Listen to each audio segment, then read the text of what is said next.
सावन आते ही कई लोगों के जीवन में बहुत सारे अच्छे बदलाव होने शुरू हो जाते हैं। उनका काम जो बहुत समय से अटका हुआ था ना, वो भी पूरा होना शुरू हो जाता है और बहुत सारी अच्छी गुड न्यूज, गुड डील और बहुत सारा पैसा अट्रैक्ट करने की जो सामर्थ्य है ना, वो बढ़ जाती है। ऐसा होता क्यों है, आइए जानते हैं।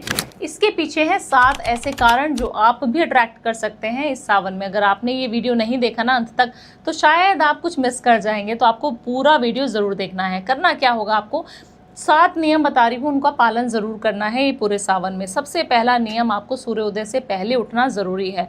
जब आप सूरज से पहले उठते हैं ना, तो आपका सूरज बलवान होता है। जिसका सूरज अच्छा होता है, जिसका सूर्य देव उसको कृपा देते हैं, वो पूरे यश प्राप्ति करता है। मतलब उसका जो नेम और फेम जो हम बोलते हैं ना, वो बहुत ज़्यादा बढ़ जाता है। दूसरी चीज़ आपको क्या करनी है, आपको सोमवार की फास्टिंग ज़रूर करनी है, क्योंकि सावन के सोमवार बहुत ज़्यादा महत्वपूर्ण माने जाते हैं। इस दिन आप जो है सावन में फास्टिंग करिए। सिर्फ एक टाइम आप भोजन खा सकते हैं, वो भी सात्विक भोजन आपको ग्रहण करना है। तीसरी चीज़, आपको ओम नमः शिवाय रात के समय चैंट करना है, क्योंकि रात्रि का बहुत ज़्यादा महत्व होता है सावन में।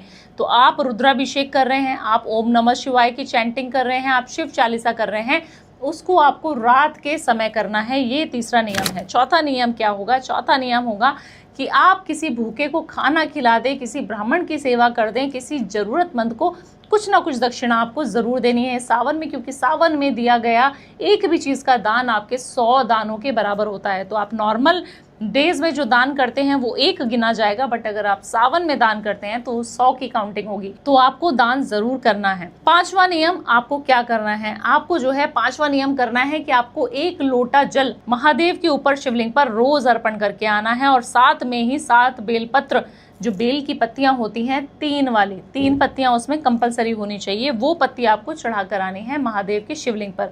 ये आप सुबह को भी कर सकते हैं या आप शाम के समय भी कर सकते हैं, इसका कोई नियम नहीं है। आपको जब समय मिले तब आप बाबा के शिवलिंग पर ये चढ़ा के आना है। अब आते हैं छठा नियम, आपको क्या करना है। छठा नियम है कि आप जितना भी हो सके शिव के साथ आप विलीन हो जाएं और जो है अपने अंदर से ईगो हटा दें। हम बहुत ज़्यादा मुश्किलों से दौर से गुजरते हैं और किसी से भी ईर्ष्या करने लग जाते हैं कि इसने मेरे साथ गलत किया तो मैं भी इसके साथ गलत करूँगा। अगर आप ये भावना रखते हैं तो आपको आज से ही ये भावना छोड़ देनी है। क्यों? क्योंकि अगर हमारा मन साफ होता है तो कहा जाता है शिव तत्व आप ही के अंदर है और आपके अंदर ही शिव जी का वास है। तो अपने अंदर के शिव जी को जागृत करना बहुत ज़्यादा ज़रूरी है। तो ये छठा नियम है कि किसी की भी आलोचना नहीं करनी है, किसी के बारे में भी हमें नेगेटिव नहीं बोलना है, चाहे वो इंसान हमारे लिए कुछ भी सोचता हो। 7वां और बहुत ज़्यादा महत्वपूर्ण नियम, आप जब भी शिवालय में जाएं तो शिव भक्तों को इधर उधर होने के लिए ना बोलें। आप अपने होड़ में कि मुझे जल्दी से लोटे से जल चढ़ाना है, उस होड़ में किसी भी शिव भक्त को हर्ट बिल्कुल ना करें। फिजिकली भी, आंखों से भी, भाव से भी और मन से भी आपको शांत रहना है। जब आप टेंपल जाते हैं और शिव जी के टेंपल जाते हैं तो वहाँ पर आपको ध्यान लगाना है।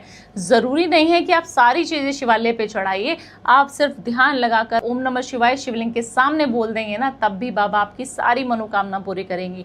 अगर आप ये 7 नियम जो मैंने बताए, ये नियम फॉलो करते हैं ना, फिर आपके जीवन में इतना स्मूथ ट्रांजिशन हो जाएगा ना हर चीज़ों का, कि आप सोच भी नहीं पाएंगे कि ये हो कैसे रहा है, ये चमत्कार मेरे जीवन में कैसे आ गया है। ये सारी चीज़ें अट्रैक्ट करने के लिए पूरा जो सावन का महीना है, उस महीने में इसी तरीके से नियम का पालन करिए। हर हर महादेव कमेंट में ज़रूर लिखिएगा। और अगर मेरी वीडियो आपको पसंद आई हो तो अपने फ्रेंड्स को, फैमिली को शेयर कीजिए, क्योंकि अच्छा ज्ञान जब हम शेयर करते हैं ना, तो हमारा बृहस्पति अच्छा हो जाता है। और मेरे चैनल को सब्सक्राइब नहीं किया तो ज़रूर कर लीजिए, अच्छी अच्छी टिप्स देती रहूँगी। हर हर महादेव।